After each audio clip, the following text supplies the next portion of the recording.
I want to say welcome from Grindr, from HackerNest, and everyone else who's affiliated. And, I was thinking about what I wanted to say to introduce this event, and I was reminded of last year around this time. 2015 was such an interesting year for LGBT rights because on the one hand, we got all this crazy exposure for transgender issues. Caitlyn Jenner came out. People were talking about what does it mean to be a trans woman, what does it mean to be transgender, at levels that I could never have anticipated 5 years ago. And then the Supreme Court last summer gave us marriage in the United States across the country. And I had been on several different state level campaigns to win marriage. And that was also really incredible. And the other thing that happened, right, was that a lot of people immediately went into a headspace where they thought, this is it. I remember being on the steps of the Supreme Court the day the decision came down, and I overheard two guys behind me who evidently were already married and now would get federal recognition and could live in any state, and they looked at each other and one of them said, it's over, like we're equal now and the struggle is done.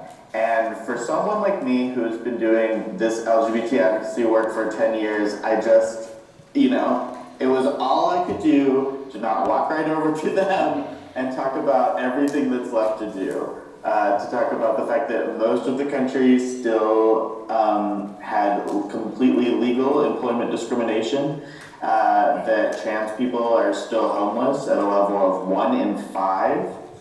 And, since then I think that that's really become much more apparent. In the last, just the first 8 months of this year, we've seen over 200 pieces of state-level anti-LGBT legislation proposed all over the country. And the plight of LGBT people outside of the country has become much more visible as well, especially I think in terms of Syrian refugees, the situation in Uganda that happened this week where prominent activists who have always been left alone because of their international connections were arrested at Uganda Pride. And so I think that things are changing a little bit. I don't think that we're any longer in this moment where everyone thinks everything is fine. But, for a minute there, I was really worried that we were going to lose a lot of public support both from our community and from outside it. And so I think that this event, among, many things that have happened this year, are really inspiring for me. And the other thing that I wanted to say as just a little bit of an intro was that I've been doing this work for a decade. I have done some piece of on-the-ground LGBT advocacy work in 1 out of every 5 countries in the world. And overall, although there are some really wonderful exceptions who are very close friends of mine, I would say that we are a pretty analog bunch of folks. We studied different things, we've spent our time really honing our skills in other areas, and when you talk to most LGBT people, or LGBT sort of professional activists about using cutting edge technology to further our cause, usually what you'll hear back is yes, we think that's super important, that's why we have set up a Twitter account. Hopefully you're all giggling. But that's sort of what we think of as being very cutting edge. We, for the most part, don't have access to the things that y'all are thinking about. We don't have access to the things that are the cutting edge, or as I've learned at Grindr, the bleeding edge of technology. And I think that that's really what this day is about and what this hackathon is going to be about. And that's why I'm so excited about it. Before I pass this over to my esteemed colleague Jeremy, I also just want to give a particular plug to one of the challenges that I am very invested in, since I will not be on the panel formally. And that is the question of HIV testing sites all over the world. So, I imagine that some of you are more familiar with this and some of you are less, but the basic situation is that if you live in the United States, you can go to AIDS.gov, and there's an API that will pull, your closest free anonymous HIV testing site to wherever you're living or wherever you are. That is also true. There's a very similar setup in the European Union. And then there is a smattering of countries that have socialized healthcare systems where this is just not quite as big a problem. Setup is just different, and there are places nearby you, pretty much wherever you are. And then you have the entire rest of the world where the situation just could not be more different, right? Where, knowing where to get something that we consider so simple in the United States as just an HIV test means you're like listening to rumors, you're like asking friends who say like, oh, I think I have a friend who knows someone who works at one. And UNAIDS and a couple of other big groups and I have thought about this over the years, and the problem has always been that just maintaining and creating such a database is really hard. Like the places that do this stuff in low-income areas or areas where homophobia is particularly virulent shut down a lot. And new efforts start, and it's really hard to keep up with. And so one of the things that I proposed to Shaharis and Jeremy when we first started talking about doing a hackathon was I was like, what if we really just opened this up to the whole global community and said, do a kind of crowd-reviewed situation. I likened it to Yelp. I think you could also call it TripAdvisor. And just let the community kind of maintain that for themselves. I think the one real trick, which my hope will be very exciting to one of you, is that in many places in the world, these sites are kind of under a lot of scrutiny. And so I wonder if there is a way that people can use cutting-edge technology to figure out that how to hide some of the listings, how to force people to still get a little bit of a referral, or I don't even know what, to keep the practitioners safe and to keep the sites open.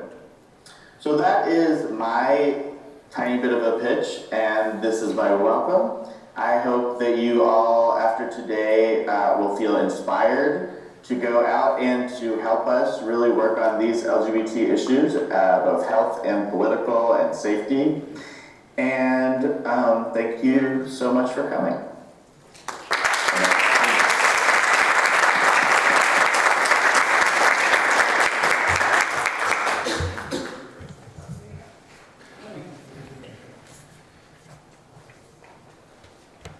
Jack is going to really like that you all laughed at his joke. I'll let him know that you did. So like Jack said, my name is Jeremy, and I'm not going to talk a lot because really at the end of the day, today is about the esteemed panelists that we have here and about the community that we're serving and in finding ways to use technology to make everybody's life a little easier. When this idea came, I was working a lot with HackerNest in my job at Grindr, and I saw the work that they were doing for other affected communities, people that are navigating court systems, people living with dementia, and I thought this would be a really cool way to bring people together and start to solve some problems for our community using technology. And then luckily, I work at Grindr, and I got the support of our management team where they said, you know what, this is a really great idea, this is really important, go with it. And so God bless them, they've just let me go off and do this. And this is how we ended up here with, we've got the LA LGBT Center, we've got It Gets Better, we've got the True Colors Fund, we've got the City of West Hollywood that's here and supporting us. Out in tech, they're all right here, outright, all out. That have come in that want to help guide technologists to solve problems. And they are all very enthusiastic to work with you and guide you and be a sanity check to your ideas to make sure that what you are building is going to have a lot of impact for the community. So I really hope that you make the most out of the opportunity for mentorship and connect with these groups. Shaharis from HackerNest and Sheena from HackerNest and that team will meet with you and talk to you about what you are building and make sure that you get the best resources available. So big thank you to our community groups for being a part of this. It's very exciting for me, so thank you. And of course, thank you to our sponsors. I'm a Canadian, and it was really cool. The government of Canada reached out and said, hey, how do we help? The government of Canada does a lot of work in the refugee system, helping Syrian refugees find homes, getting them out of, kind of middle spaces like Lebanon and Jordan, and getting them a permanent residency. But for LGBTQ people, there are a lot of complications. Being separated from your family, not having documentation that reflects your gender identity, going to a new country can be scary. And so it's really interesting to learn about these issues and how Canada has been helping. And of course, Planned Parenthood, who's come on board to champion our sexual health services and PrEP challenge. I'm really excited to have them in. They're a huge force for making sure that people have rights to sexual health services and rights to how they want to serve their body. So thank you so much for coming in and being a part of this. And they have tons of resources and people that want to help you as well. And of course, to ESRI, they will be offering to support you with their GPS mapping services and system. And so you will get access to a really, really cool piece of technology to help your ideas come to life. And here I am saying I wasn't going to talk long, and I am. So that is it from me. I believe we have John, Councilor D'Amico, coming in to... Oh, no, wrong John. Other John. John from Esri, who's going to come up. Yeah. Any John. Come on, John.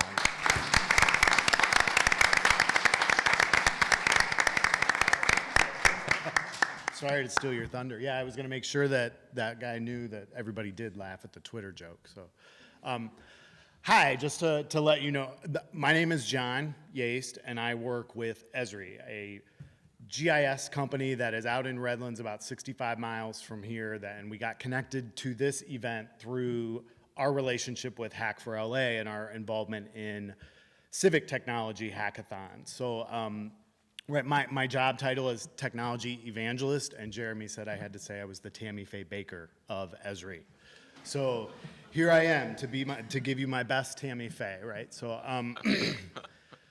yeah, so just to let you know, we're sponsoring this event. We are a GIS company, Geographic Information Systems, right? And before you snooze off, I just want to let you know a little bit about what that is and what we're making available to this event so that as you're building things towards these causes, you can understand a little bit maybe about how geography and mapping can play a really big role in social justice issues. Go ahead. So.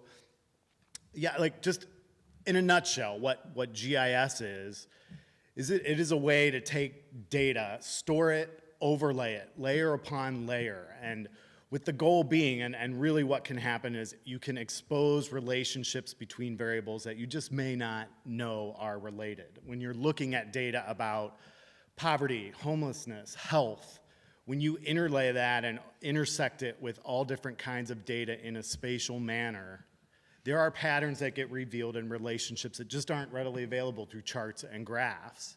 And so, yeah, go ahead.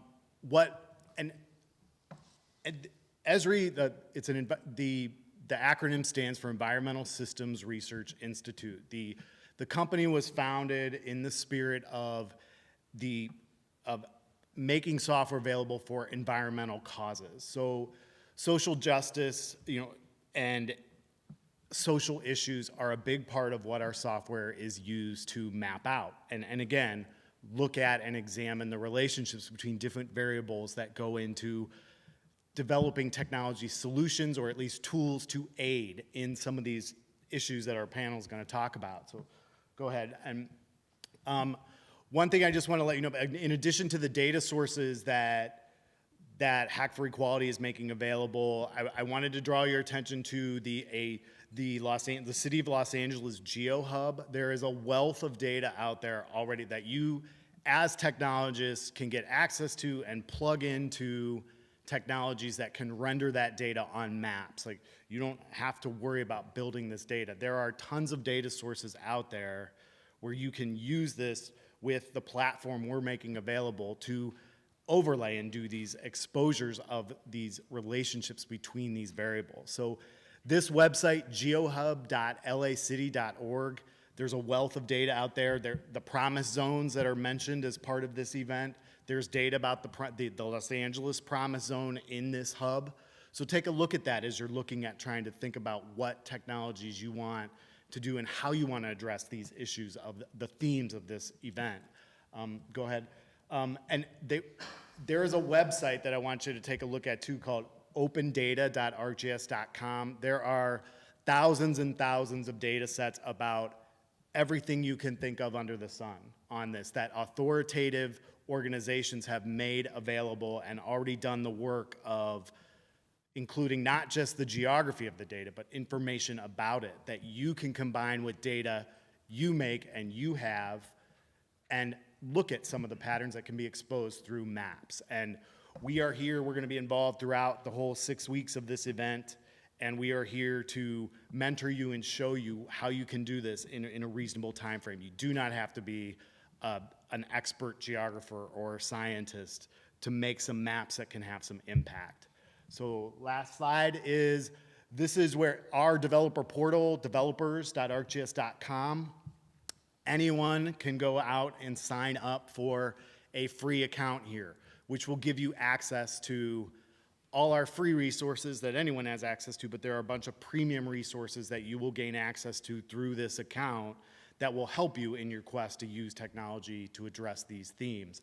And last slide, my terribly creative and theme appropriate voucher code for that account. When you sign up for that account, you can enter this voucher code in there, and it's gonna dump a bunch of extra credits into your account and allow you to develop with this platform well beyond the life of this event for months and months. It'll take you a long time to burn through those credits. So I wanna thank Hack for Equality for giving us the opportunity to be involved with the event and hopefully teach you, if nothing else, that geography is more about than locating the coolest Thai restaurant nearby, right? There are a lot of things you can do with this software that can address these very important themes that this event is aimed at addressing. So thank you for the opportunity. Thanks for listening. I too talked way longer than I thought I was going to. So thank you, and looking forward to being involved.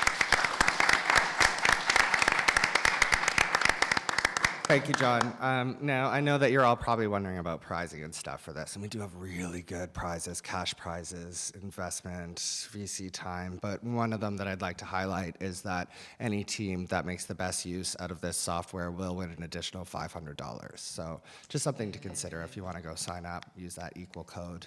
Something to think about.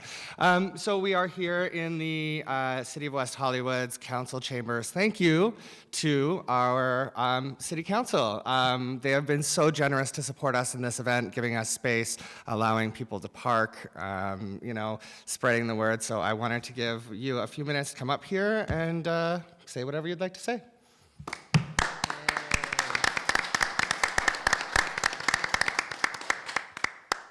Good afternoon. I'm John D'Amico on the City Council, and this is our mayor, Meister. Meister. And first of all, I want to say on behalf of the entire council, we're very excited that this is happening here in West Hollywood. Of course, Grindr is a major business in our city, and more importantly, our city has a long history, decades and decades long history of inventing the culture that other cities consume. And when I think about West Hollywood as that kind of place, this kind of event is critical. We need to really consider what our opportunities are here, and I encourage all of you to make the best of this opportunity. And I wanted to just sort of float some of the concerns that our city council addresses, and that might be something that you might also find interesting. You know, our city is 45% LGBT, but the vast majority of those folks are over the age of 50, one of those present right in front of you. So senior LGBT people and the internet, there's an entire unexplored category there. LGBT parents, lesbian visibility. That's a critical and important piece for the growing edge of how we think about LGBT folks. Certainly, in the 21st century. Lesbian visibility is very important. Cultural connections, how we understand each other within the LGBT community and how we understand other parts of our community, and more importantly, how those are rendered visible in our cultural institutions, art museums, magazines, the entire list. Just a couple more: safe online spaces for QIIA kids. Kids who are questioning and 13, living in a place where really it wouldn't be appropriate for them to talk to me. I'm 53 years old and I live in a gay mecca. They need to be in a space that's really safe and private, and also, should it be discovered, is not alarming to their parents. So I think safe online spaces is really a place in the 21st century that, as our analog world becomes more and more unsafe, our digital world should become more and more safe. Finally, history that's living and history that's languishing.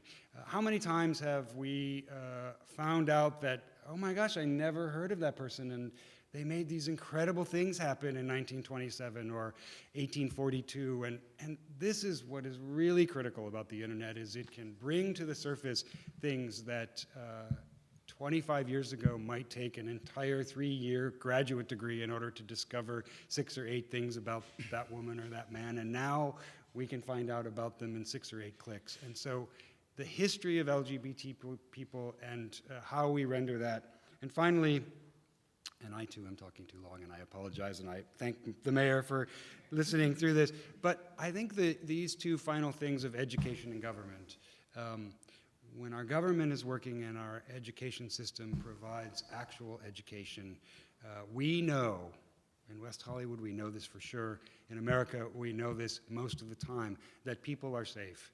And the world of inventing the culture becomes much more apparent and much more possible. So however and if ever you consider how government can help and education can be secured, those I think are important things potentially to think about as well. So thank you all very much, and I want to give our mayor a chance to speak now. Thank you, and thank you, Councilmember D'Amico, who brought this item forward. So that's why we're all here. I wasn't really prepared to speak. I'll just say a couple of things. One, we are known as the creative city, and people usually think about being creative as being related to art and culture. We think that it should also involve technology and the future and being ready for the future. So we're very excited to have all of you techie people here. My idea of techie is going to the Apple Store, and so this is really exciting for me. Another thing is, one of the items that we brought forward last year was LGBT, providing a safe haven for LGBT refugees, and being a resource. So if that's something that you can help with, that would be great. And then on a personal note, I do market research for a living, and I'm familiar with studying data, analyzing data. So if you need my help at all, just feel free to call me or email me at lmeister@weho.org. Thank you.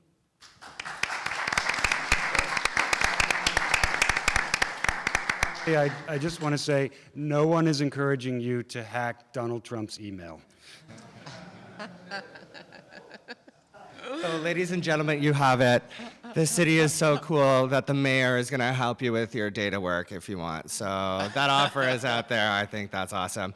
The last person before we get to this amazing panel that we've set up here and you're eager to see, I want you guys to meet Shaharis. Shaharis runs HackerNest, a partner for this event. They are the place to go for cause-related hackathons and for building tech communities. And I'm really, really excited that they came on board to work on this with us and lend us their expertise. So without further ado, here's Shaharis.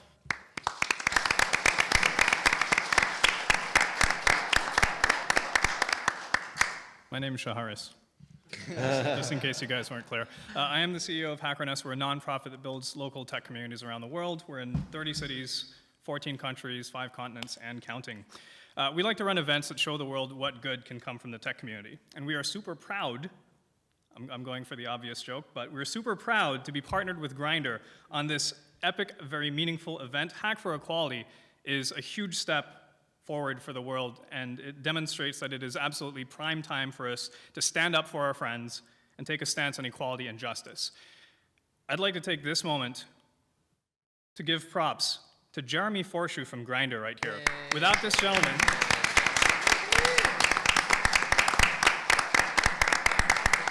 champion of Hack for Equality is Jeremy. There is no Hack for Equality without Jeremy. I'm just going to put that out there. So this is a 7-week hackathon of 2 tracks, one for people who can make the in-person science fair demos, which culminates on the 25th of September here in LA, and the online-only competition, which will be open to participants around the world. I'm very happy to announce that DevPost, which is the best place to showcase software projects to the world, is our brand new advocate sponsor and the platform that we'll be using for our hackathon. Full instructions will be emailed to everybody who is registered on hackforequality.com. And our specific challenges for each challenge set are also going to be posted on that website as well. Please note that these are examples of the kinds of projects that we want you to work on, but it's not set in stone. As long as you are working on a project that fits one of our challenge sets, we absolutely want to see your demo. You absolutely have a chance to win. Hack for Equality really emphasizes the development of products that are useful to people. So that's why we make sure that we hook participants up with mentors who have live in the field experience to make sure that the products that you develop are products that people actually need. The panelists here today and the other mentors in the audience, these are the judges who will decide which teams make it to the finals. So it is absolutely in your best interest to sidle up to them, curry favor, win them over. Get their feedback on your ideas, because otherwise your products won't be useful. So without further ado, I would like to dive right into this panel. Let us please welcome Gregory Lewis, Executive Director and CEO of the True Colors Fund.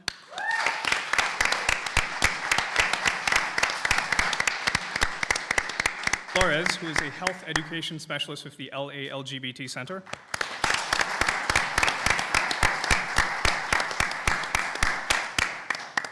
So going to butcher your last name because I haven't actually said it. Sunnanon, the founder of For the Social. Juarez, program manager at the LA LGBT Center.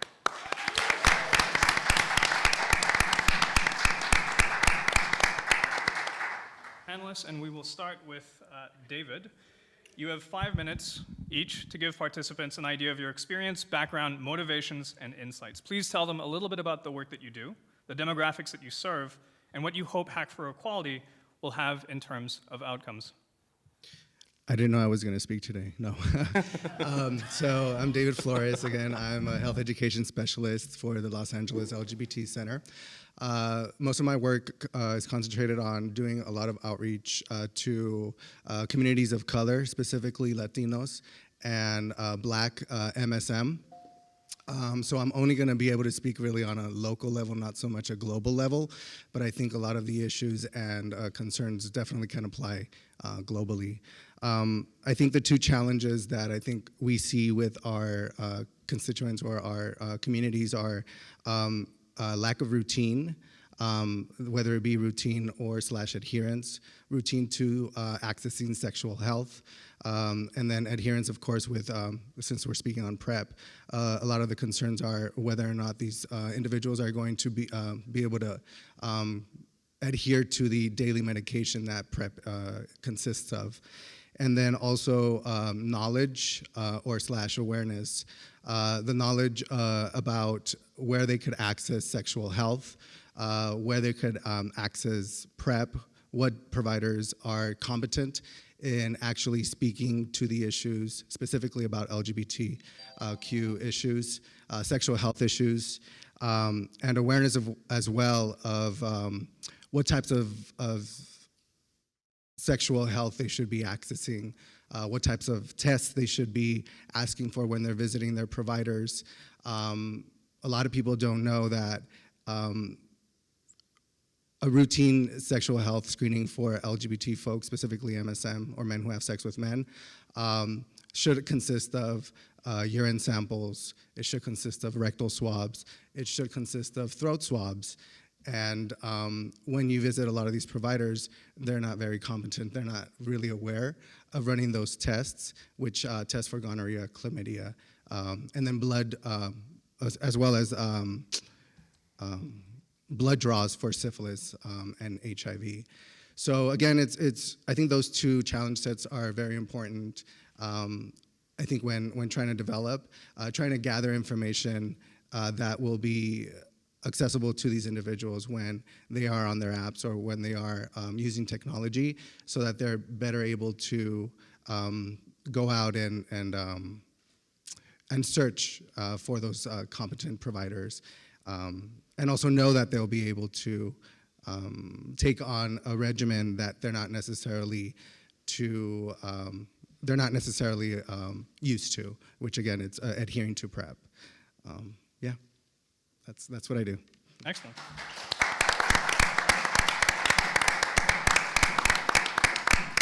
Can we continue, please, with Gregory? Good afternoon, everybody. Really glad to be here. All of us at the True Colors Fund are extraordinary fans of tech. At least half of our team knows how to use it, but also develop it. I'm one of those who knows how to use it. But the True Colors Fund is a national organization that focuses solely in on preventing and ending LGBT youth homelessness in America, as well as the intersecting issues and sectors that that touch on these young people's lives. Just some basic facts for you. Up to 40% of homeless youth in America are LGBTQ. And that's 40% of the approximate 1.6 million youth who experience homelessness in a year. 550,000 of them are homeless for more than a week. Now, compare that 40% number to the fact that 7% of the general youth population in America is LGBTQ. And you understand the gross disparity and the issue that this is, on the epidemic level. Now, most people here probably, immediately go to the fact that it's family conflict. That is the primary reason why these incredible young people are unfortunately homeless. And of course, yes, that is the most cited reason, but that is just one of the reasons. There's so many different layers and complexities as to why kids, LGBT youth, are experiencing homelessness. Everything from poverty to racism to involvement in other systems like child welfare, juvenile justice, problems in school. It's a very complicated issue that requires us to look deeper than beyond just some of the main talking points and the main issues that are kind of highlighted about this. Just as an example, while 40% of homeless youth are LGBTQ, 60% of homeless youth are youth of color. Now, in the general population, 30% of the population are people of color, and 40% of homeless youth are African American, and 19% are Latino or Latina. And that is another gross disparity that is very, very intersected to the issue of LGBTQ youth experiencing homelessness. So those are just some of the basic facts. There's a lot more complexities there that me and my team, who'll all be serving as mentors, are looking forward to working with you on and really giving you the information that you need to be able to hopefully develop tech solutions that will actually help address this problem. As for what the True Colors Fund does, our work is about looking 5-10 years down the road and saying that and actually putting the systems and the solutions in place that actually are going to end the problem of LGBT youth homelessness. And that is just one half of the problem, and the half of the problem that hasn't necessarily been invested in and looked at. We have extraordinary programs like the LA LGBT Center here in LA, who for over 40 years has been at the heart of helping LGBT youth experiencing homelessness, leading the way here along with many other agencies who are on the front lines working with kids every single day and who need more resources, more support so that they can help the waiting lists of kids that are seeking their support. But we're looking, like I said, 5-10 years down the road. What does that look like? It looks like working with entire communities like LA to actually put long-term plans into place and help the communities coordinate and collaborate together to actually put solutions that will actually start driving the numbers down. And then also working with actual service providers to make sure that they're providing culturally competent services to LGBTQ youth, and we do all of that for free. We provide that as a free service, and most of that, particularly with service providers, is provided through tech. We do that through free online training curriculums that we stole from corporate America and turned it into a way to actually help service providers who are struggling every single day to keep up with the work caseloads that they have to actually be able to get the support and education that they need. And then we also work very heavily in Washington, D.C. and state capitals around the country to get the funding and to get the policies that'll actually bring an end to this problem. And then also we work with formerly homeless LGBT youth from around the country to build their leadership skills so that they are equal players at the table to developing the solutions that are actually going to work to end youth homelessness in America. They are the experts better than anybody else. They have the lived experience, and they need to be listened to first and foremost. We do some other work as well, but those are kind of the three highlights of what the True Colors Fund does.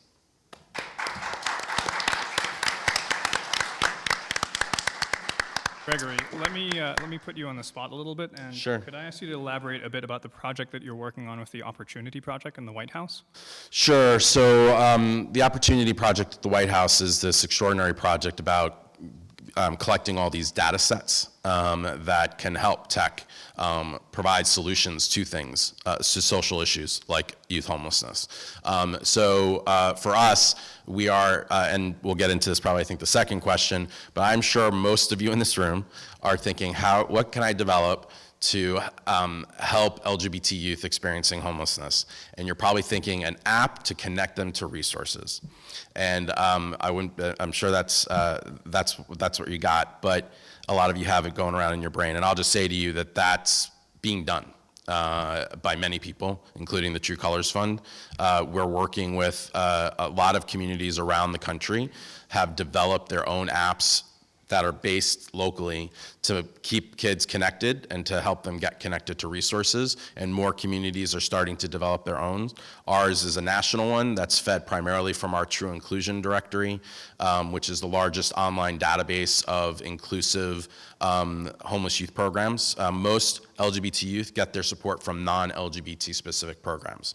So that's important to understand. 80% of homeless LGBT youth go to non-LGBT specific programs. And so we vet and we make sure that any organization that's on our online directory is actually providing inclusive services. So with the Opportunity Project, we're using a lot of their data sets to further expand the True Connect mobile app, which will be out by the end of the year. But we're also connecting all of these local apps into ours and feeding our app into theirs. Everything is open data source. We share and everybody's access to all this information, but we're connecting the apps together so that they support each other, not compete with each other. So that's the opportunity, our partnership particularly with the Opportunity Beautiful. Project. So we hope to be working very closely with the True Colors Fund because I know you have some large development projects coming up soon. If we can pair you up with teams that are working on something that is related to what you're working on, I think that'd be particularly helpful. Thank you so much. Ty, please tell us a little bit about yourself and For the Social Good. Great. Good afternoon, everyone. My name is Ty Sunnanon. I'm going to talk about three things. The boring stuff of who I am. I'm then going to offer some advice and then talk about what I can offer as a mentor. Before I get started, how many in this room have ever participated or been affiliated with a hackathon? Show of hands. Great. Thank you. Next question is, how many of you in the audience have been affiliated with any type of LGBT rights or issues? Awesome, great, thank you.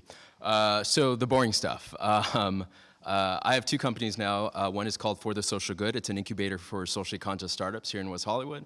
And I also have a consulting firm called the SI Cube Group.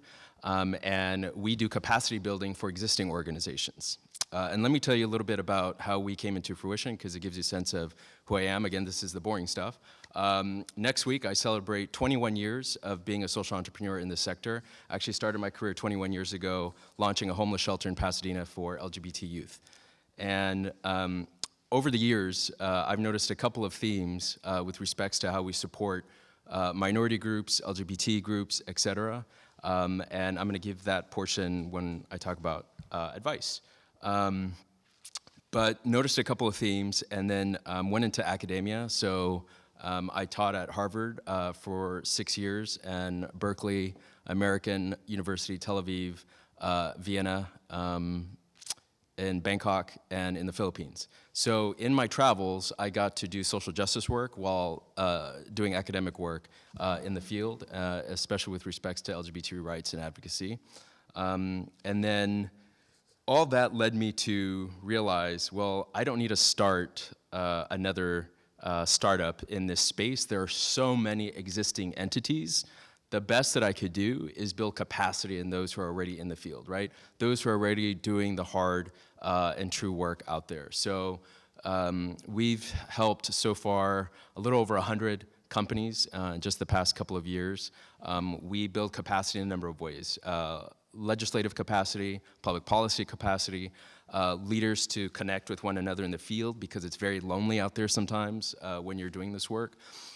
We also do operations and infrastructure development, and then we also help you access capital. Because the number one thing that we find for a lot of groups out there is they just need access to more money, right? So that's a little bit about who I am and what the SI Cube group does. Let me offer some advice. So I host a lot of these hackathons and these competitions. I've been doing it for about 10 years.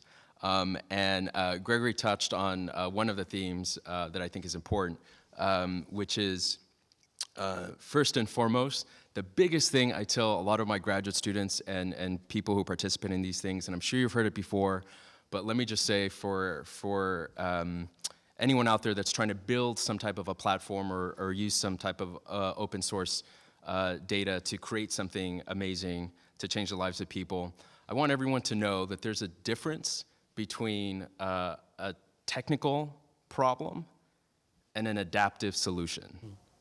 So technical problem merits a technical solution, okay? Your kitchen pipe bursts, and who are you gonna call? You're gonna call a plumber. Because the pipe broke, it's a technical problem. You're gonna bring in a plumber, that's a technical solution to a technical problem, right? But many of the work and the challenges that LGBTQI people face around the world is adaptive, right? When was the last time an app, a phone app, changed your life and revolutionized the way you think, act, operate, right? I wear this health fitness app. I've been wearing it for 2 years. At its best, it reminds me to hustle to reach my 10,000, step goal every day. At its worst, it reminds me how lazy of a person I am for not meeting those 10,000 steps. It doesn't change my life unless I allow it to, unless I create some new pattern of behavior that's gonna change the way I think and act and operate, okay? Oftentimes, people wanna create an app or do some type of resource connecting thing. Great, we need a lot of that. As Gregory mentioned, a lot of those already exist.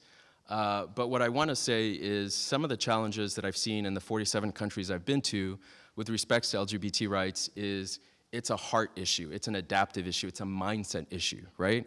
Think about it, how would you ever, as a progressive Democrat if you are, or independent, how would you ever change the minds of Donald Trump supporters? You're not gonna show them the constitutional booklet, right? That's not gonna do anything, right? That's a technical problem, that's a technical solution, the book, for an adaptive problem, changing the hearts and minds.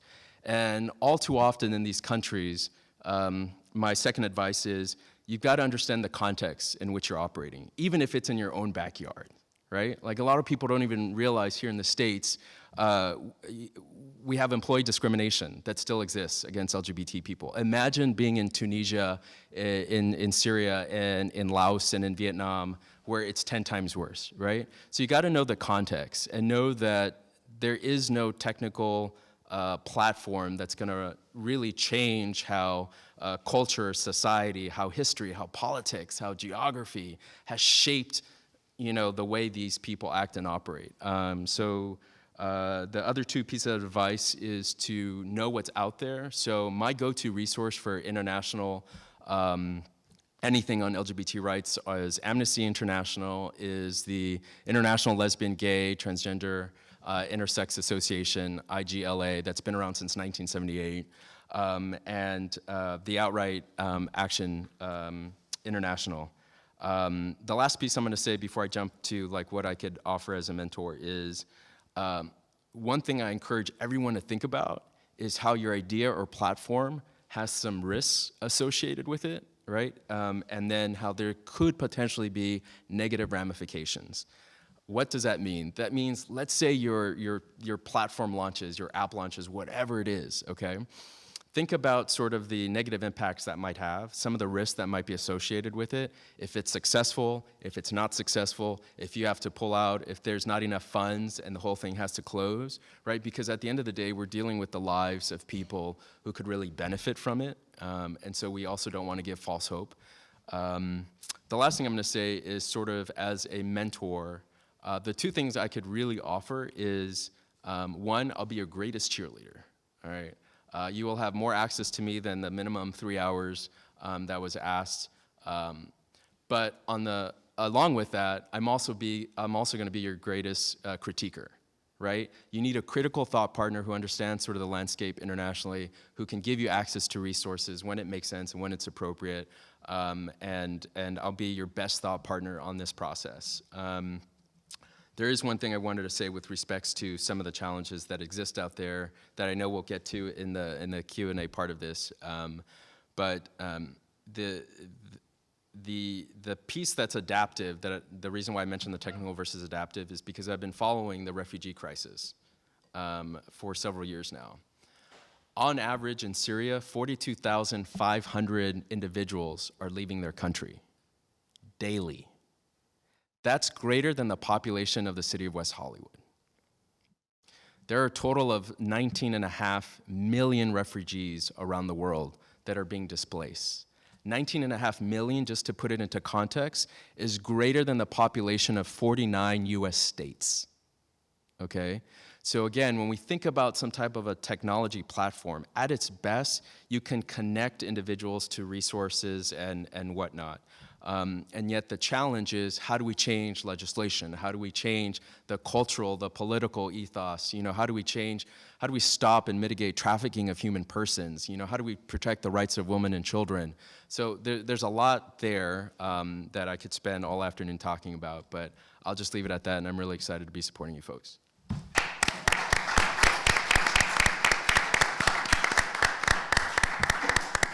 Much for sharing that. Folks, you heard it right from Ty, and I'm pretty sure this is representative of all of our mentors, all of our judges. He wants you to win. Make sure you use our mentors as resources because they want more than anything for you to make their lives easier.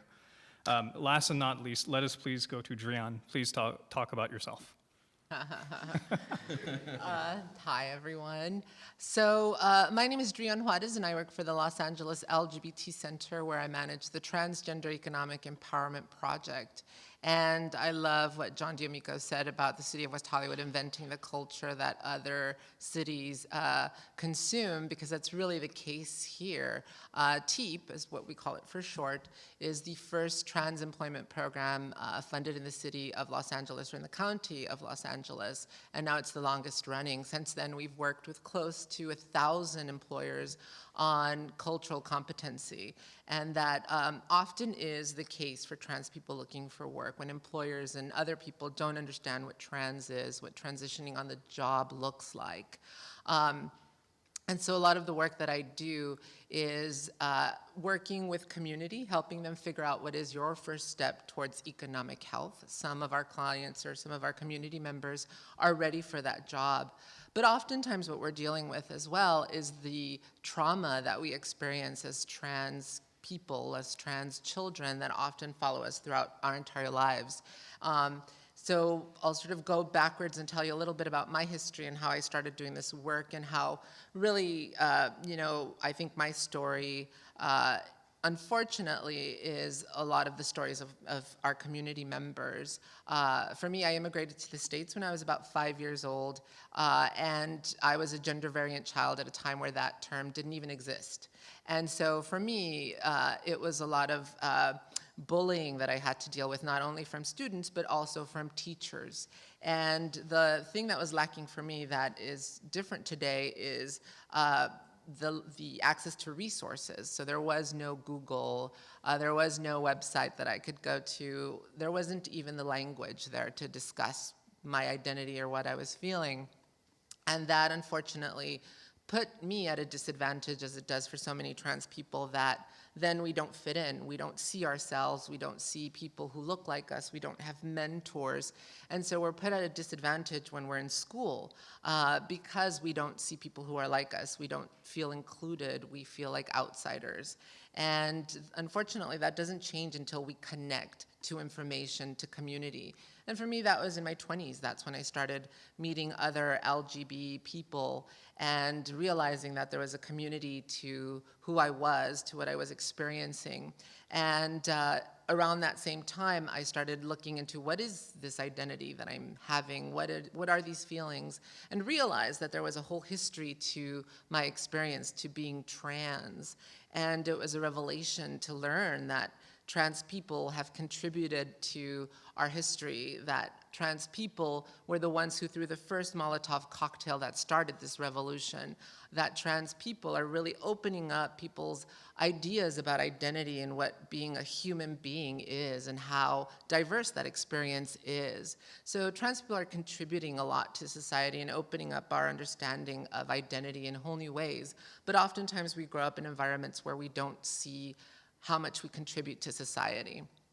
And so for me, that's part of it, that this technology should also be something that inspires people, that inspires them to know that they come from somewhere, that they have a history, that there are trans mentors out there that we have contributed throughout history. And I think it's part of building that infrastructure, that foundation that makes us feel good about who we are, makes us proud to say, I am a trans person. And I think part of what technology can assist with and has assisted throughout, you know, what I'm seeing as trans visibility has been social media, has been people's YouTube channels, being able to talk about, this is me during my transition, this is how hormones have affected my life, have impacted my body, the way I feel. So technology, I feel, in particular for trans people, has been really key in connecting us to each other, giving us that language to be able to describe our experience to others, and therefore giving us the ability to advocate. And so for me, I think that this technology has that potential to make people feel good about themselves, help them to connect with information, to then be able to advocate for themselves, whether they are in a job, whether they are in housing. Unfortunately, many trans people, and if you look at the Injustice at Every Turn report, which is really the largest sort of study that has been done on trans issues, you see that more than half of us are experiencing underemployment or unemployment. And so it's resources that are really saving our lives, that are really making it so that we know how it is that we can start again, that first step to economic health. And so for transgender people, and I think the services that we need, it's about that linkage to the multifaceted sort of issues that we deal with. So it's about education, it's about empowerment, and it's also those resources.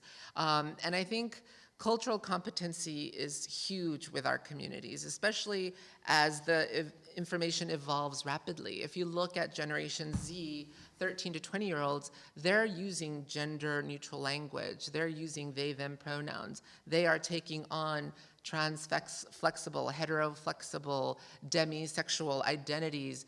And so many people don't understand what that is or what those languages represent. And so I think that it also has to be some technology that keeps up with the evolving language of the community, because those questions keep coming up. And especially for youth, if we want this to be a tool that spans across ages, so somebody who is in their 60s and starting transition has a resource so they can start their transition, knowing where to go get hormones or what have you. And also for youth who may be starting their transition at 10 years old. And so that's sort of the breadth of our experiences and need for resources, that it's not just youth, it's adults and youth. And I think that there's that link there of empowerment, information, and then resources. And so I think that that's really important to think about the technology that you develop, being able to travel within those areas and being able to facilitate the needs of that sort of diversity of use. And so I think this is really, really exciting. I'm so honored to be here today, to go from a place feeling like the biggest freak in the world because I didn't know where I belonged, to now being in a community of people who want to help and get connected to each other. This is amazing. This is an incredible privilege that we have here today. And so let's make the best of it. Let's use this technology to change the world and make it incredible, because we can do that today. And that wasn't always possible. And today that isn't possible in many parts of the world. So let's make use of this. It's an incredible opportunity. And so I'm very honored to be here with such incredible panelists and with all of you. So let's do it. And we are more than honored to have you here. Let me do a quick poll survey of the room. How many of you have questions for our panelists? Hands up. 1, 2, 3, 4. Okay, cool. All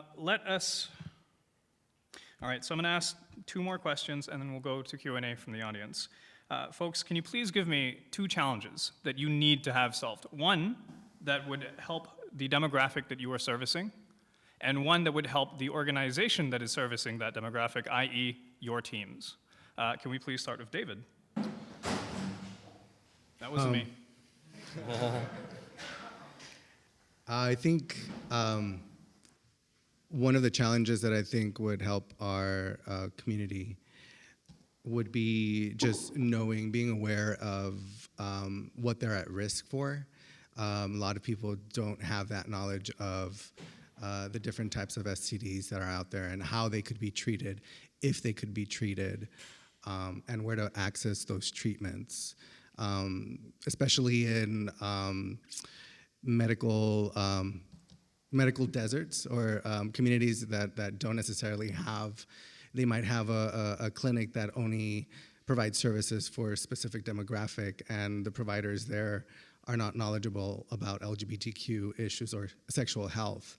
And they may not have the means to travel out to access the specific sexual health services that will help them keep a healthy sexual lifestyle. So I think that's one of the challenges I believe that I encounter when talking to a lot of the communities that I work in.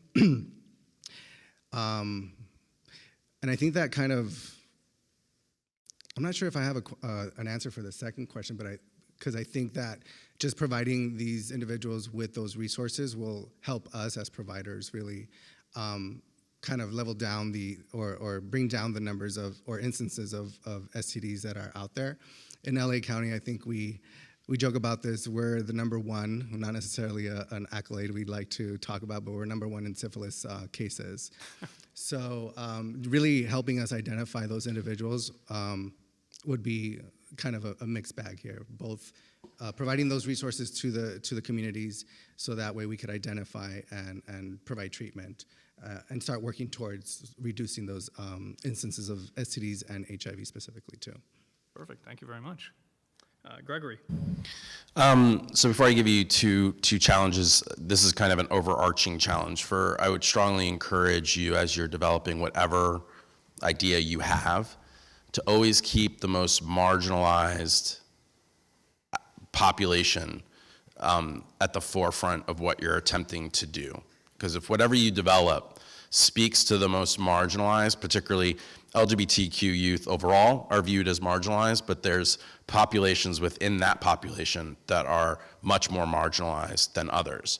So if you can make sure that your solution actually speaks to what the most marginalized population is, then you're gonna be developing something that will ultimately serve all LGBTQ homeless youth, as well as all homeless youth. So just kind of keep that frame. I would strongly encourage you to keep that frame at the center of whatever you do.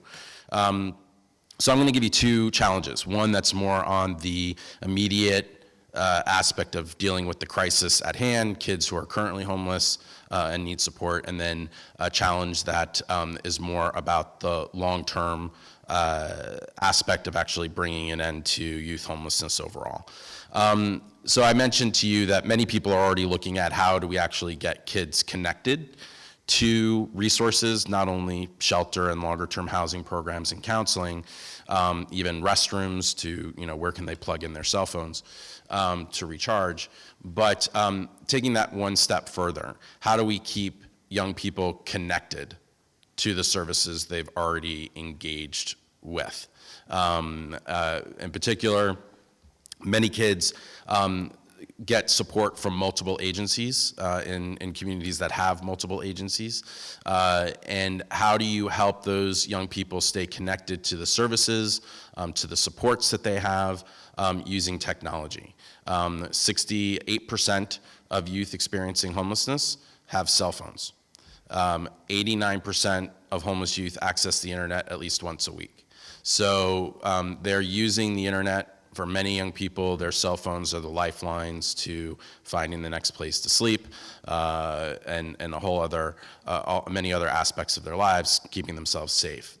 So how can we actually keep them connected to the services that they're actually engaging with? Not only that they're engaging with, but once they actually leave the runaway and homeless youth system, and they move on to what everybody thinks of independence, how do we then make sure that they still keep connected to supports that can help them once they leave those programs? Because we as a society, as a movement, we really don't know what happens to youth 6 months, a year after they leave a housing program. We have no way of guaranteeing that they're maintaining access or getting the support and help that they need to ensure that they don't become homeless again. So I would say that that's kind of the immediate crisis piece. On the long-term piece, something that we're really looking at is how do we actually prevent kids from becoming homeless in the first place. All kids, but particularly LGBT youth. And this is an area that we're looking at, how do we actually make that happen in many different ways, but nobody's looked at it from a tech angle. How do we actually help families? How do we help kids? How do we help systems that are touching the lives of LGBTQ youth that lead to homelessness, actually keep kids from becoming homeless in the first place? We're never going to be able to build our way out of this problem, and we shouldn't strive to be building our way out of this problem with beds as the sole and singular focus. It's about keeping young people connected to their families if that is possible, and if not with their families, people in their lives that they trust and respect. That is going to be a significant support structure to setting them up for long-term success in their lives. So how do we flip the switch from moving from just a crisis response system to actually keep kids from entering that system in the first place, so that the system that is there can then actually be built to meet that need? So, yeah. Thank you very much. Ty. I'm going to build on what Gregory just mentioned about being mindful of the most marginalized of people. So imagine, if you will, a heat map of the world. And there are 3 categories that every country on this heat map is going to be fall into. Criminalization of being an LGBTQI person, protection, some legal protection, that's going to be yellow. The first one was red, this is going to be yellow, and then full recognition, and that's going to be green, okay? 80% of Southeast Asia has criminalization against being LGBTQI. Right? So majority of Southeast Asian countries, if you will, is red. Another place that's almost 100% red is Middle Eastern countries, right? So on this heat map, you have 2 regions, Southeast Asia, where you're facing the map here. So Southeast Asia and then the Middle East, and a lot of that is red. And that's where you find the most vulnerable of people that are facing criminalization. Whatever idea that you have out there that all 4 of us and the other mentors that are in the audience will support you on, is ultimately we want everyone to get to green status, right? Protection, right? And the way I think about protection is being able to walk down the street with your significant other without fear or without retribution, okay? So ultimately we want everyone to get to green. Now earlier I said technical and adaptive, problems and solutions. And so the challenge that I want folks to be mindful of who are in this sort of international space is that on the technical side, ultimately we want legal protection under the law. We want legal protection to sort of be recognized as individuals, and we want legal protection in the job, in the workplace. Very, very critical, because oftentimes a lot of LGBTQI people that I've encountered during my travels and doing this social justice work, the moment they go out there and become social justice advocates is the moment they lose their job. And that's a downward spiral that it's very hard to get out of, right? So on the technical side, I'm all for economic and legal protections and empowerment.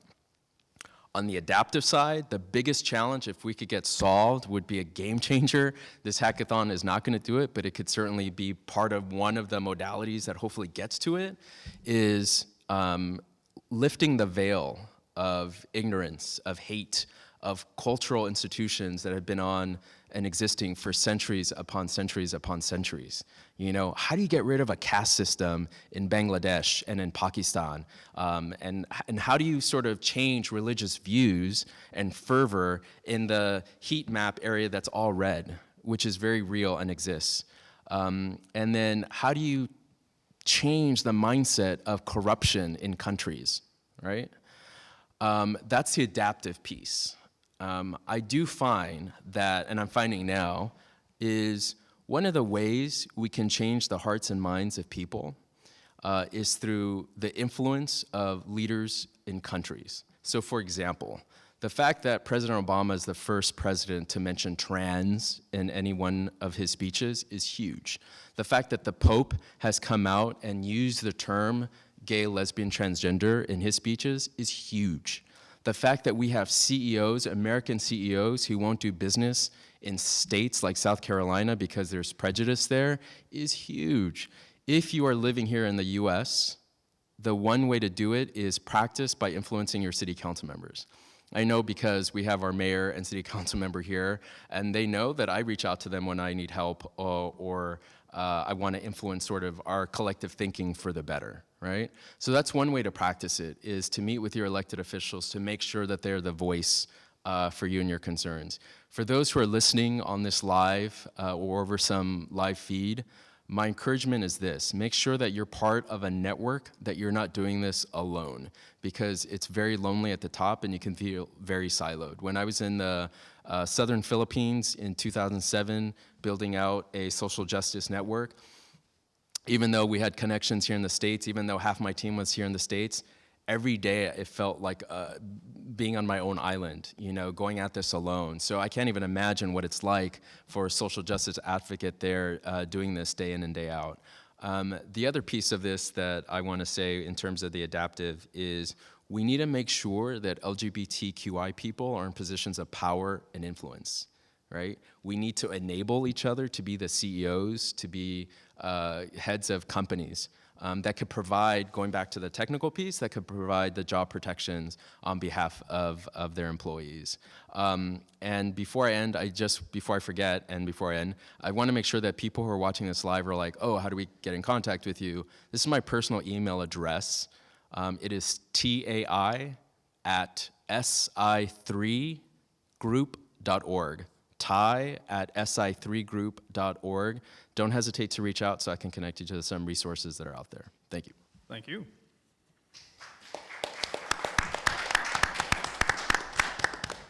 Drian, please share with us. Alrighty, so I was thinking, you know, I think there's two areas. One would be for community and community resources, and one is for our allies and people who want to learn about trans experiences. So the first one, which I thought would be a community-based solution, I was thinking of, you know, these apps, let's make them fun. Let's make it an adventure. So why not have Pokey Trans Go, where sort of a device where you can take a map and it takes you to the different resources that you can go to. So if you're looking for hormones, for example, you can go to the LA LGBT Center, and there is a trans stop where you can get points or what have you. So it becomes a map that you inform with information. Like, I was at this center and had a great experience. So now people who are on this app can also look at that resource, get the reviews, and see if it's right for them. I think it's about thinking creatively how we connect people with those resources. I tend to agree that an app's not going to change the world, but what an app can do and what technology has done is connect us to each other and allowed us to educate ourselves. I think that's really been key in the community, that the way that we've been able to advance our rights is through these connections to each other and building power together.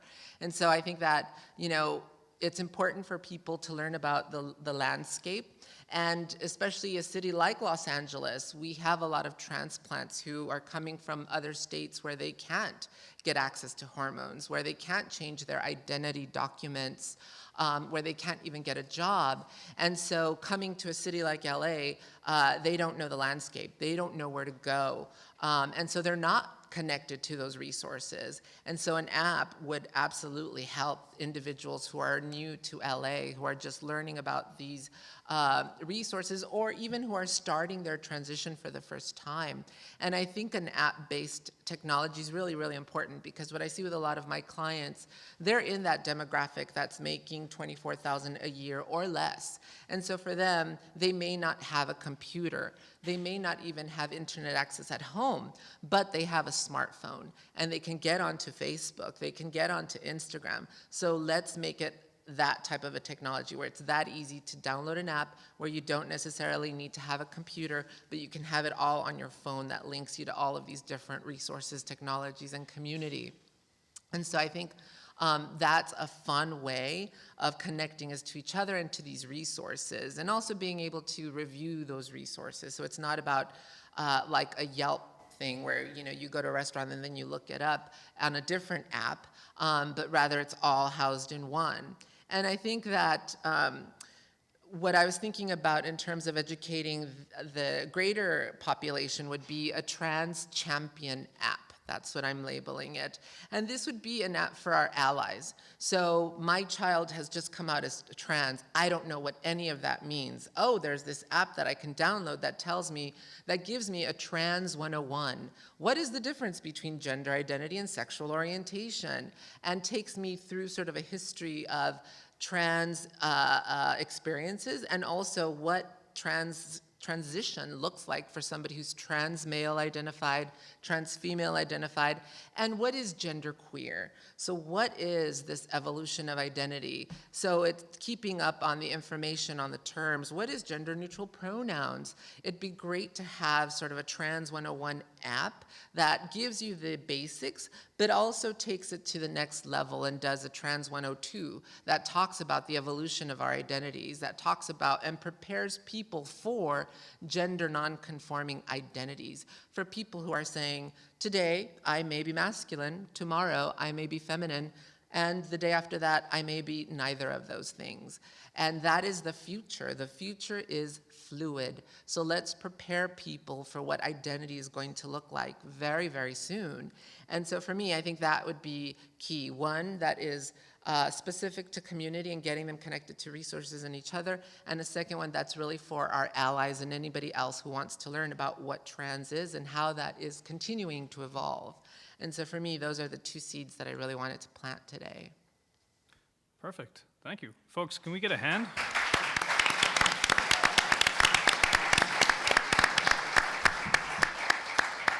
Now, before we dive into the audience Q&A, I believe we have a representative from Planned Parenthood here who we would like to say a few words. Hi. Everyone watch her as she walks. Judge her. Hi everyone, I'm Sarah Mitchell. I'm with Planned Parenthood Los Angeles, and we have 20 health centers in Los Angeles County, including our newest one, which opened exactly a year ago this month in West Hollywood at San Vicente in Santa Monica.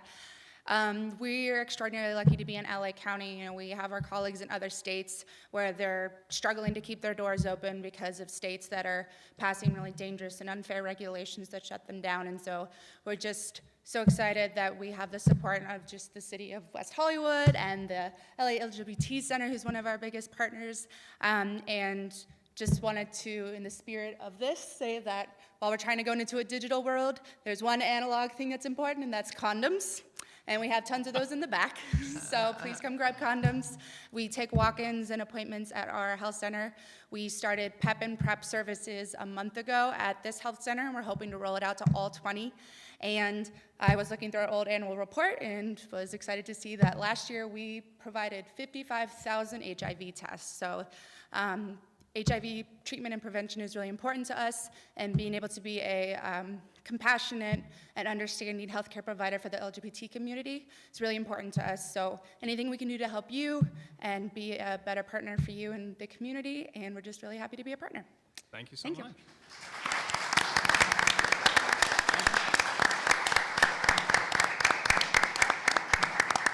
Michael is going to walk around with that microphone, and he will give you the microphone, and you can ask your questions. This is the ideal time to say, hey, I have this idea. Do you think it would work? Yeah. Questions, please. Hello. And could you please say your name and speak to directly the person that you're addressing so we know Sure. who you're asking the question of? Thank you. I guess it's to the entire panel in a way, but maybe particularly Drian. My name is Rai. I'm from Support FM, co-founder of a tool that basically is raising bail funds for trans and GNC people who are incarcerated. And it's a crowdfunding tool. So we've formed some relationships with some organizations locally, like La Familia, who have connections to individuals who are incarcerated. But one of the difficulties that we're sort of faced with as three people sort of disconnected from a lot of different communities is like getting information about what is needed in terms of a feature set for a lot of those people. So we created a forum, but we're worried that we might not get sort of the feedback we need on features and potential features like that could be like more helpful, I guess, specifically to those individuals. So and this might be a forum where, okay, we put that out there and like maybe some of you will give us feedback. But so that's something that we're looking into, and curious if any of you guys had any resources in terms of informed feedback on that kind of thing. Well, first of all, thank you so much for doing that work. That's really important work. And especially as we see a rise in people who are seeking asylum here in the US because they're being murdered simply for being themselves in their home countries, we see that these resources are really vital and scarce. And I think what's really key is connecting with those service providers who are currently providing those resources. There's a group called the Transgender Service Provider Network, which is all of the local agencies providing trans services here who get together once a month to discuss their current programming, what's needed, what have you. I think that's sort of the group of experts that can really inform the utility of the technology, but also mapping out those resources for you. And I think what could be really key is also having, like for example, housing is huge, and that's one of the highest needs. It'd be great to have a technology that tells you, where that housing is, but also what's the wait time like, or whether there's available beds, because the experience is that when we call shelters, transitional housing, oftentimes they have a 3-month waiting list. So we have to tell the client, you have to be homeless for 3 more months before we can get you in. And so it'd be great to have technology that tells you where those beds are open. And I think connecting with those agencies is vital to that. And so I think that's incredibly needed work. And so thank you for doing that. So. Thank you. And I'll just reiterate that, that it's essential in those. So there are plenty of places that you will be able to get the kind of feedback that you need, and I think all of us can, and there's many people that can help connect you, and it's probably the most important element for you as well as anybody else who's developing any sort of technology solution to actually go to the source of the population it's actually meant to help. I can speak from our own experience. Youth are at the center of all the work we do. We don't put out a project, we don't do anything that we haven't run by our young people to make sure that their feedback. So you're not gonna have a problem getting the kind of feedback that you need. And there's plenty of people that can help you do that. And so I just wanna congratulate you on that and encourage everybody else to do the same. But I would also say to think on the other end of the spectrum. Your app is gonna have to talk to people that are ultimately going to help another population. Obviously, you're going to speak to other trans people, other I'm changing it is now gender expansive. So I'm sorry, I'm learning I'm learning every day too. Gender expansive people, and so obviously you need to talk to people within the communities that are being affected, but you have to also understand what's going to connect to the people outside of that community as well, so that you are getting their feedback, so that you can make sure that this app actually is going to result in what you need. So I would just strongly encourage you to do that as well. Don't be afraid to do it. It's just going to make your tool that much stronger. It's what we do when we talk to service providers. How is this actually going to be something that you're going to use to actually work with LGBT youth, to open up your mind, to open up the way you think about things? So I would just encourage you to find those populations as well, and there's many people that can help you do that as well. Okay. And just to add to that, also consider making it multilingual. So I think, especially in LA, you have a large Absolutely. trans Latina population. So making sure that it's language appropriate is also really, really important, I think. Thank you. Let me go to the back first. Hi, my name's John, and I don't know what a hackathon is. I've never heard of it until yesterday when I read an article in WeHoville, and I didn't really get what this was all about, but it touched the social justice nerve. And I'm a filmmaker, and I'm a documentary filmmaker. It's why I'm a documentary filmmaker. And the things that you've all just said in your presentations it's cut directly to why, when I was 11 years old, I decided I wanted to be a filmmaker. But I'm a little bit struggling with now sitting here and wanting to be involved. Well, how do I do this? Because an app is an entirely different thing. I'm sorry, I can't see your names because they're so small, but it's Drian? You really, you talked a lot about narrative, the story, and that's what I'm all about. I think the answer to everything is telling your story.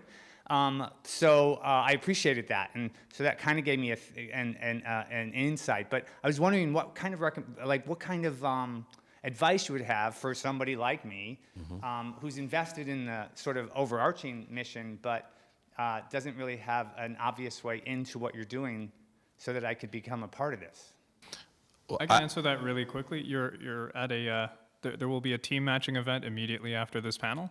Pitch an idea, and people in the room who want to work with you can hear that and work together. Please. So I would say a couple of things. This is more than just an app. So just say that it's more. Tech is so wide and so beautiful in the way that it can solve problems.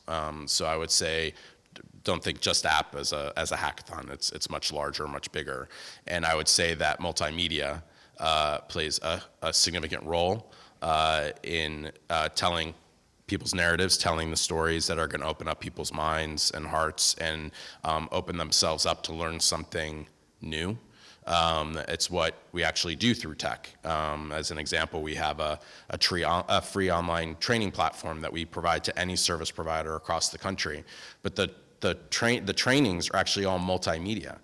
It's not these, it's not PowerPoint slides. It's not, something that you would experience when you go to a conference. You're actually getting interactive multimedia that's telling stories, that's telling things that are actually going to connect to people in a way that's going to challenge themselves to think about things in a new perspective. So film, all sorts of media are powerful tools, and there's a way to marry it with tech that can make substantial change.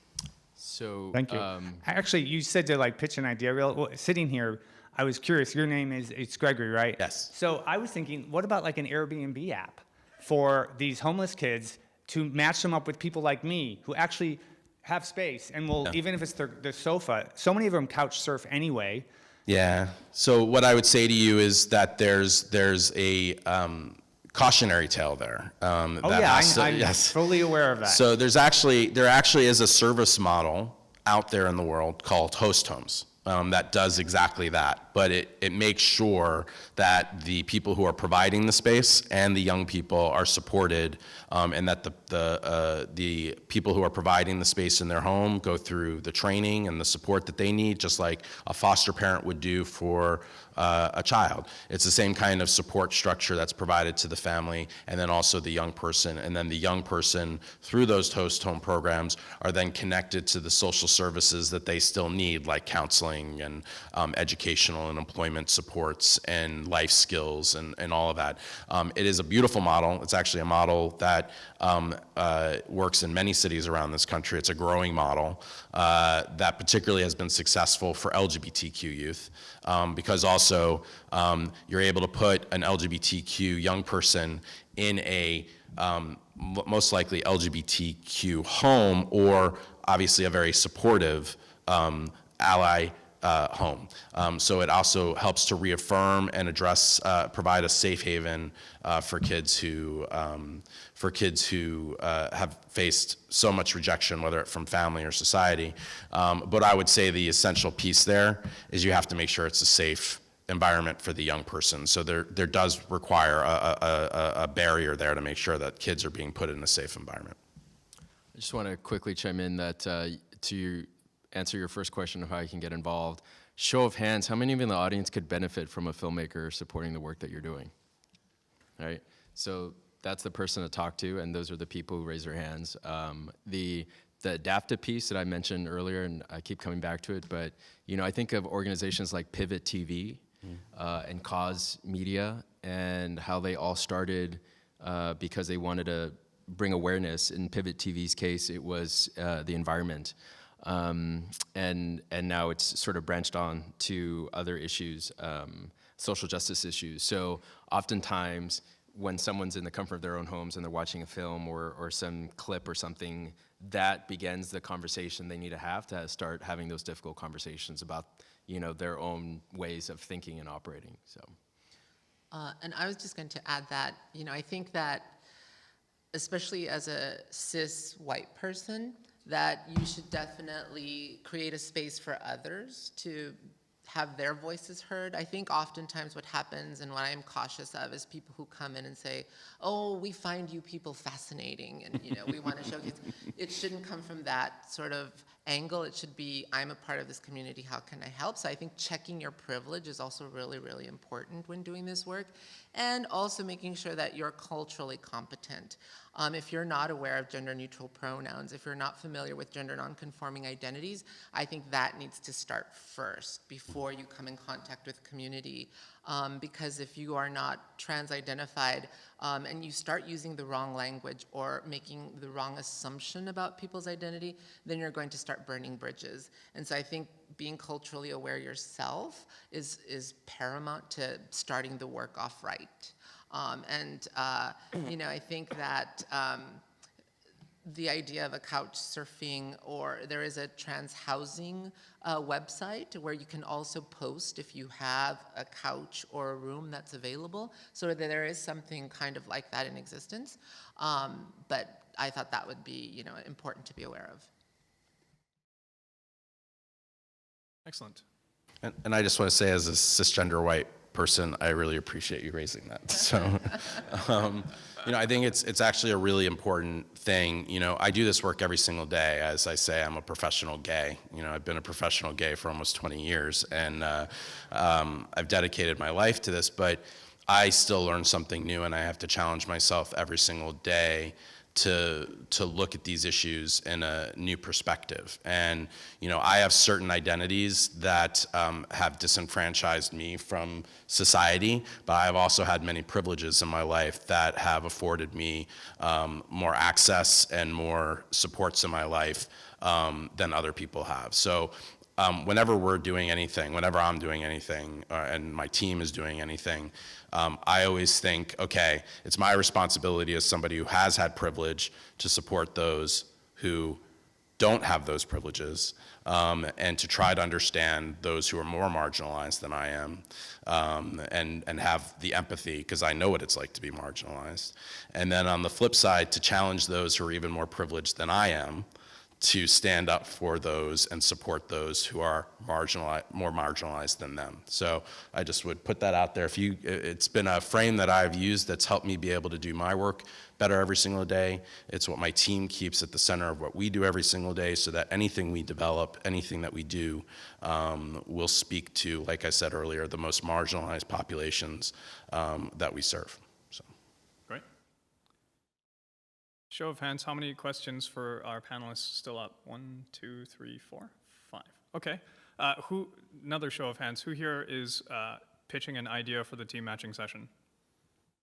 1, 2, 3, hands up, 4, 5, 6. Okay, that's fantastic. Let's do these questions and try and keep your answers and your questions brief, and we will jump into team matching as soon as we can. Thank you. Next questioner. Hi, Gregory, I have a question for you. I came here wanting to build something that you just, kind of advised not to build. So that's great. But you mentioned that you have the True Inclusion Directory, and Yes. I was wondering if there's an API available for that. Yes. And, we make that data open, so that is, information is power and knowledge is power. We do not believe in keeping things private and proprietary. If you guys want to develop an app and you want to take a new slant and you think you have a new direction on how to connect young people to the services that they need, hey, go for it. I just wanted to advise you that there are a lot of people already working on that. So, and we've seen a lot of different ideas and a lot of smart people working on it, and it always typically comes back to kind of the same solution. So if you guys can come up with a new angle, hell, go for it. Like show us something new, that'd be amazing. And that's why I tried to, on that one challenge I was saying, what we haven't been working on and where the next evolution of that app can be is how can we integrate into that app once the young people have accessed and found those services. What's the next step? How can we actually keep them connected to those services and the supports that they're accessing? So I would just encourage you to kind of take it to the next level, and just wanted to advise you, because I don't want you to waste your time on something that so many people are already working on. Yeah, and then I have a follow-up just on that. Sure. I was trying to build like a tiny challenge in an app that where like youths would be able to be matched up with organizations that relate to their particular needs, and then find out which volunteer slots are available as in terms of like times, types of volunteer, so that they could go back to that organization after they already learned about it easily in the app. And so I run into an issue regarding data in that these organizations, they don't have a platform to easily input data that could further nurture countless apps that are customized for them. So I was wondering if maybe as opposed to building an app, I should just try to maybe build on top of your database that would allow organizations to input real-time data, such as that, like the number of beds available at a particular housing location, so that people can build apps that have access to that, because you already have a foundation of all the organizations that already exist and support the cause. So you just highlighted one of the challenges in thinking, it's because we think outside, like, oh, of course, service providers are going to want this service, and they're going to want to be able to have volunteers, and they're going to want kids to know that they can come here and they have a safe place, and they're going to want to list all their programs. But you also have to realize, and we learned this early on, and that's why we really strive to develop solutions that keep this in mind, which is service providers are strapped. They have waiting lists of kids who need services. They have high turnover among staff, because this is extraordinarily challenging work. You're dealing with young kids who are in crisis, young people who are in crisis.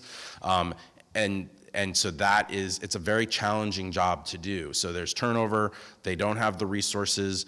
So asking them to even update a listing on this page, because there's all these other people who want to list their organization on their pages, they don't have the resources or the time to do that. So it's a challenge. So anything we've developed, we've had to make it uber simple. And even that sometimes is a challenge.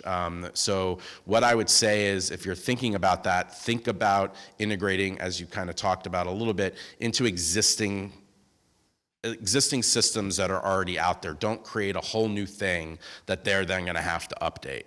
So yeah, talking to us about our True Inclusion Directory, that is something that I would encourage you to look at, but advise people to kind of keep that in mind around service providers and thinking, what are you really asking them to do, because they're strapped. Cool, thanks. Who's on the far end of the room?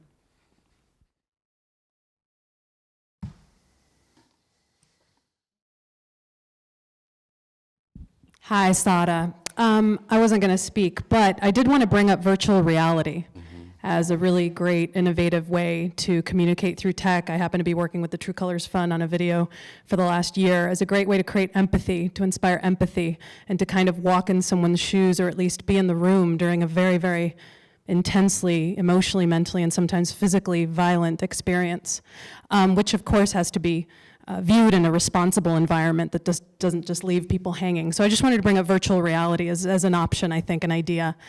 And then I wanted to speak to the issues when you reach out to communities that are living in fear of being deported, who are caught in what we know to be a broken immigration system. How do you engage those people to reach out and share their information and disclose their location or where they are? What are some suggestions for how, some of these apps or some of these new innovations can engage folks who are currently living in fear of even admitting who they are, where they live, and what they need? I think starting from a trauma-informed care sort of lens is really, really important. I think when you're talking about people who have dealt with, immigration issues, especially when we're talking about institutions like ICE, that's very scary, very traumatizing. Many clients who are dealing with immigration won't report hate-based crimes or discrimination they may experience because they're afraid. And so when providing any resources, it's also really important to think about privacy and making sure that we're not putting individuals in danger when trying to provide these services. I think what's really, really important is also being aware of those resources. The institutions like, the LA LGBT Center has an immigration clinic. There's Betsetic here in West Hollywood that work on immigration. There's a great agency called Garesen that works with people from South America. And oftentimes, you just have to be in the know to know that they exist. And so I think, making those services visible, I think, is important, but also making sure that the way that information is shared, stored, or tracked is not potentially outing anybody or putting them in danger, or isn't collecting too much information if something is potentially hackable in a bad way. And so, I think that that's really important. And if you're not a provider of those kinds of services, get connected to those providers, because the way they do things, the way they provide their case management services are really, really specialized, especially to think about the trauma that people experience. Oftentimes, mental health support services are really important because people have, similar to PTSD, it's a trauma that oftentimes the person maybe doesn't even see. And especially when we're talking about human trafficking, individuals who experience human trafficking are extremely traumatized and need very special care. And so I think it's very multifaceted and also very particular. And so going to the experts first, I think, is key. Okay. Any other questions? I think we'll do one more and then go into team matching after a quick break.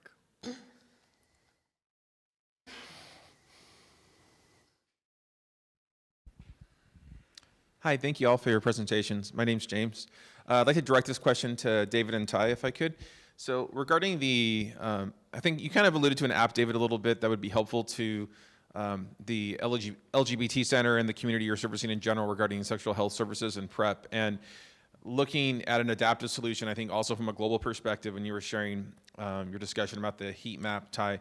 So if we were to think of, and I was kind of curious, number one, David, whether an app exists already that provides, the folks can get on their smart devices, et cetera, that allows folks to get information about STDs or STD awareness today. Like, are there such apps out there that are either coming out from like the AIDS Healthcare Foundation or the CDC? Are there such apps, or are you finding that they're insufficient? Because we wouldn't want to develop something that's redundant. And number two, do you envision that such an app would be more effective if it came or was endorsed by something like the CDC, for example, or done in partnership with the CDC or the World Health Organization? And maybe that app would it be better to sort of start that in a local setting like LA County first and prototype it there, pilot it there, but build it from a framework or a model where once it was successfully adopted within the LGBT community in LA County, for example, you could then pitch it for wider distribution at both a national level and at a larger level. I think it's a really interesting challenge.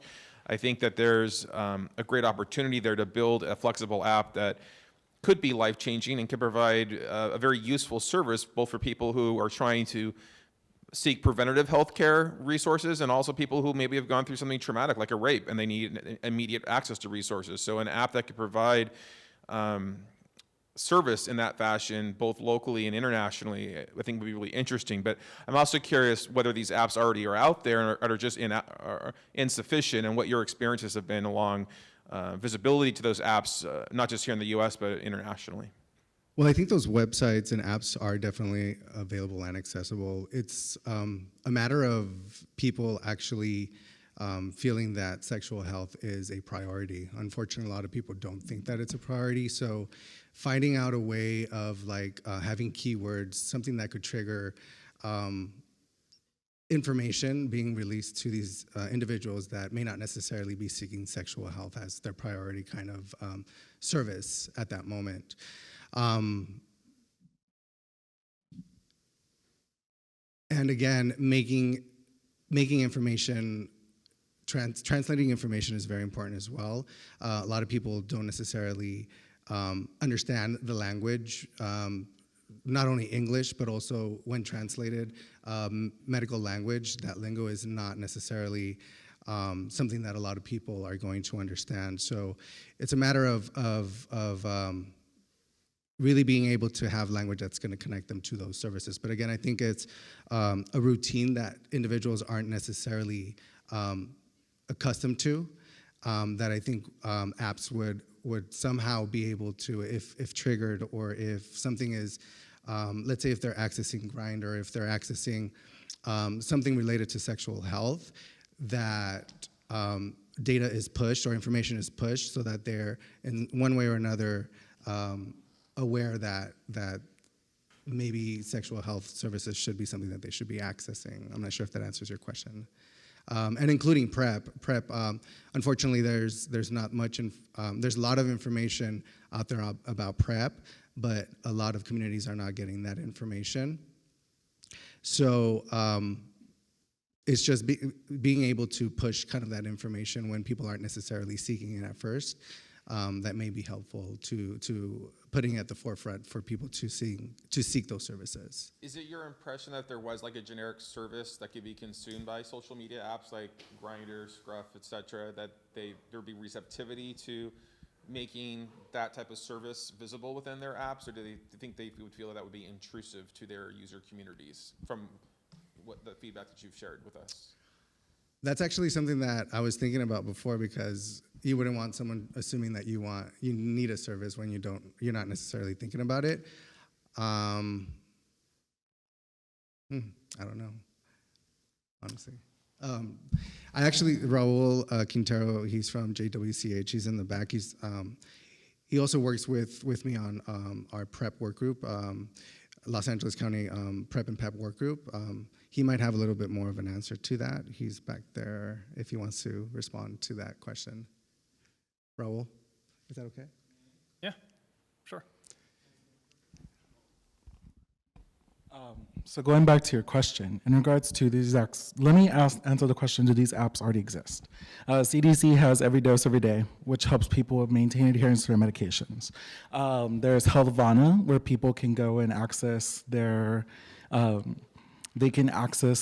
sexual test results. So LA LGBT Center utilizes that for people. AHF also is a partner with them. In regards to adaptive problems, we talk about how people are seeking sexual pleasure, but the only time they really seek sexual health information is if a symptom arises or if there's an emergency, going back to, some sexual trauma, some possible sexual experience. That's when people start Googling and, start looking for these services. It's not really a priority of theirs. So how can we then create influence enough to where we're seeking sexual health information while we're seeking sexual pleasure? I do believe, and I'm a firm believer in the fact that people are seeking the sexual health information while seeking sexual pleasure. I'm not trying to put myself on the radar because so far I've been flying under everyone's radar, but I have a peer health education profile on every dating app where people can ask me about PrEP and sexual health. I give full-on virtual counseling sessions talking about anything from somebody who's reached out to me about PEP and needing at 3 o'clock in the morning on a Friday night and how to refer them to their services and where to refer them to. I've answered entire conversations about PrEP, and I've walked somebody through how to have sex with somebody with herpes or living with herpes. And so people are seeking this information. It's just a matter of how are they getting it, and they see me so much as a peer. And in regards to youth compared to older people, mature people will look to a professional for information. But youth, actually, research has shown that they access their sexual health information through peers. And so creating a system where people are conversing with people they consider peers about their sexual health. So when people see me on Grindr, Scruff, et cetera, not to mention any other apps here, but they then see me as a peer and they're like, thank you for giving me this information because I didn't know it's available. I hear all about PrEP, but everybody kind of like knows everything about it except for me. And I hear that in about 80% of my conversations. And so there's this like falsified idea that everybody knows about PrEP, but they don't know about PrEP. And so being able to give them this information, I think, is really importantly available. Not necessarily reaching out to a group like AHF for co-sponsorship with it. For those of you who don't know, AHF has a very anti-PrEP stance. But say a group like LGBT Center or any sort of available groups out there who are pro-PrEP. In regards to the CDC, these apps are out there. Are people using them? It might put some clout behind it, but I really do think that, in regards to sexual influence, partnering with an app like Grindr, pushing something like that, would have much more clout behind it before going to the CDC. In my opinion. Have I answered all of your questions? Let me chime in here in 45 seconds. That's a great closing question. I'm going to respond by asking you 3 questions, and for everyone else out there, which is 1, what's the impact you ultimately want to have with this technology platform? Number 2 is, do you have a sustainability model for it, right? It needs funding, it needs human capital, it needs to be able to have this userability function where, the organizations who are going to be using this can understand it as well. And then lastly, do you have the stamina, right? Are you willing to be in this for the long haul, like the other panelists here and people out there who are doing the work? From 2006 to 2008, I think I've worked with 57 tech groups in the East Coast who are developing these types of platforms, and none exists today, because it didn't meet the criteria of sustainability and of stamina, and ultimately, it was more of a hobby than it was something that could be embedded in the DNA of an organization that can actually, use it for long term. So those are just some things to think about. Question, so you said you have profiles in every single one of the social apps. Holy crap, sorry. So you have to manage every single one of those profiles, right? So that right there is a tech problem a tech, that needs a tech solution. And right there, that's something. Is there a way to I'm sorry, your first name was? Raul. Is there a way to create a tech solution that allows Raul to be able to access a window, a door in, that people are already engaging in a significant way, to be able to respond to all of those questions at once, as opposed to having to log in and go into multiple different apps, and that would lessen the workload, the staff time, and so forth. And it would also make sure that questions are being answered sooner, support is being provided there. But look at the avenues of where are people already engaging. Obviously, they're on Facebook and social media channels, but now you've got the apps, the social connecting apps. Think about that. I don't know.